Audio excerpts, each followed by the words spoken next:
बंधुओं, उड़ान online classes में आपका हार्दिक स्वागत है। सभी को मेरा नमस्कार। आज हम लेके आए हैं हिंदी व्याकरण में संज्ञा से संबंधित विभिन्न प्रकार के महत्वपूर्ण प्रश्न, जो सभी प्रकार के जैसे हाईकोर्ट और रीट में विशेष तौर से कई बार पूछे जा चुके हैं। तो चलते हैं दोस्तों अपने पहले क्वेश्चन की ओर। दोस्तों, पहला प्रश्न है अपना, इंदु यह मिठाई सुधा के लिए लाई है, इस वाक्य में कारक है। पहला ऑप्शन है करण, दूसरा है संप्रदान, तीसरा है अपादान, चौथा है अधिकरण। तो दोस्तों, इसका जो सही उत्तर होगा अपना दूसरा ऑप्शन होगा संप्रदान कारक। क्या होगा? संप्रदान कारक। ठीक है, चलते हैं अगले प्रश्न की ओर। पंडित का स्त्रीलिंग है। पहला ऑप्शन है पंडिताई, दूसरा है ये पंडियाई, तीसरा है पांडित्य और चौथा है पंडिताइन। तो दोस्तों, जो इसका सही उत्तर होगा अपना वह चौथा ऑप्शन होगा पंडिताइन। क्या होगा? पंडिताइन। तो दोस्तों, चलते हैं अपन अगले क्वेश्चन की ओर। चुनना की भाववाचक संज्ञा है। पहला ऑप्शन है चुना, दूसरा है चुनौती, तीसरा है चुनाव और चौथा है चुन। तो दोस्तों, जो इसका सही उत्तर होगा अपना तीसरा ऑप्शन होगा चुनाव। क्या होगा दोस्तों? तीसरा ऑप्शन चुनाव।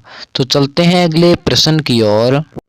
इनमें से जातिवाचक संज्ञा कौन सी है? तो दोस्तों, पहला ऑप्शन है क्रोध, दूसरा है बचपन, तीसरा है पहाड़, चौथा है गंगा।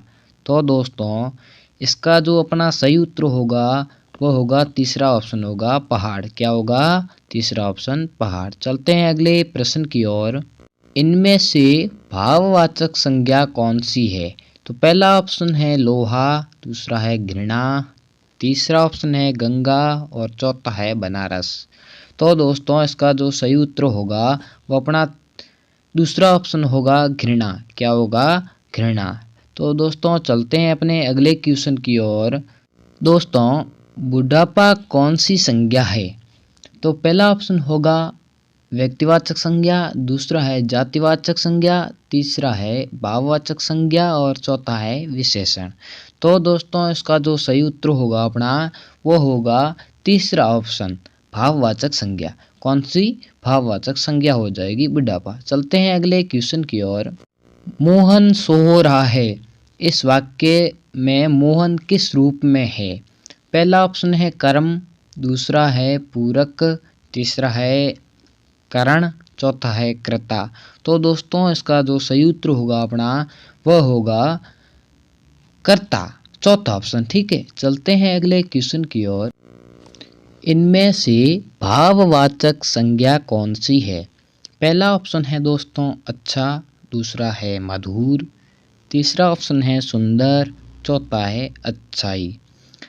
तो दोस्तों, इसका जो सही उत्तर होगा अपना वह चौथा ऑप्शन होगा अच्छाई। क्या होगा? चौथा ऑप्शन अच्छाई। चलते हैं अगले प्रश्न की ओर। जिस संज्ञा पद से किसी वर्ग के प्राणियों, वस्तु या संस्थानों का बोध होता है वह है। पहला ऑप्शन है व्यक्तिवाचक, दूसरा है भाववाचक, तीसरा है जातिवाचक और चौथा है अस्थानवाचक। तो दोस्तों, इसका जो सही उत्तर होगा वो अपना तीसरा ऑप्शन होगा जातिवाचक। चलते हैं अगले क्वेश्चन की ओर। झगड़ना की भाववाचक संज्ञा होती है। तो दोस्तों, पहला ऑप्शन है झगड़ता, दूसरा है झगड़े, तीसरा है झगड़ा और चौथा है झगड़ालू। तो दोस्तों, इसका जो अपना सही ऑप्शन सही होगा वह है तीसरा ऑप्शन झगड़ा। क्या होगा? झगड़ा। तो दोस्तों, चलते हैं अगले प्रश्न की ओर। सर्व की भाववाचक संज्ञा होती है। तो दोस्तों, इसका पहला ऑप्शन है सर्वत्र, दूसरा है सर्वस्व, तीसरा है सर्वे और चौथा है सर्वो। तो दोस्तों, इसका जो अपना सही उत्तर होगा वह दूसरा ऑप्शन होगा सर्वस्व। क्या होगा? सर्वस्व। चलते हैं अगले प्रश्न की ओर। पेड़ से पत्ता गिरा, इस वाक्य में कारक कौन सा प्रयुक्त हुआ है? तो पहला ऑप्शन है कर्ता कारक, दूसरा है कर्म कारक, तीसरा है करण कारक और चौथा है अपादान कारक। तो दोस्तों इसका जो सही उत्तर होगा वो होगा अपादान, क्योंकि अपादान होता है से अलग होना, तो इसमें पेड़ से पत्ता अलग हुआ है। अगला प्रश्न है नदी किस प्रकार की संज्ञा है। तो दोस्तों पहला ऑप्शन है व्यक्तिवाचक, दूसरा है जातिवाचक संज्ञा, तीसरा है भाववाचक संज्ञा और चौथा है नामवाचक संज्ञा। तो दोस्तों इसका जो सही उत्तर होगा वह अपना होगा दूसरा ऑप्शन जातिवाचक संज्ञा। ठीक है, क्या होगा जातिवाचक संज्ञा। चलते हैं अगले प्रश्न की ओर। बच्चा की भाववाचक संज्ञा क्या होगी। तो पहला ऑप्शन है दोस्तों बच्चाई, दूसरा है बचपन, तीसरा है बच्चता और चौथा ऑप्शन है बचपन। तो दोस्तों इसका जो सही उत्तर होगा वो अपना होगा बचपन। क्या होगा बचपन। चलते हैं अगले प्रश्न की ओर। इनमें से भाववाचक संज्ञा कौन सी है। तो दोस्तों पहला ऑप्शन है सत्य, दूसरा है शेर, तीसरा है वाराणसी और चौथा ऑप्शन है पुस्तक।